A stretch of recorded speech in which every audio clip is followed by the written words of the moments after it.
Hello বন্ধুরা, আজকে আমি বানাবো শসা মাখা। তো প্রথমে আমি শসাটাকে লবণের পানিতে ভিজিয়ে নিয়েছি। প্রথমে আমি মরিচটা কেটে নেব। এবার আমি শসাটা কেটে নেব।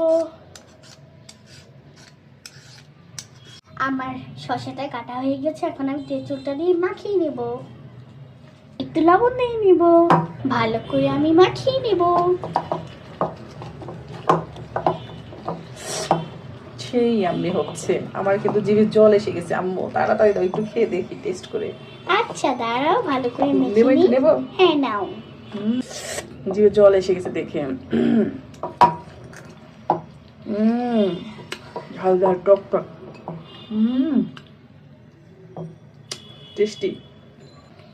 আমি একটু খেয়ে টেস্ট করে দেখি। ঝাল ঝাল টক টক।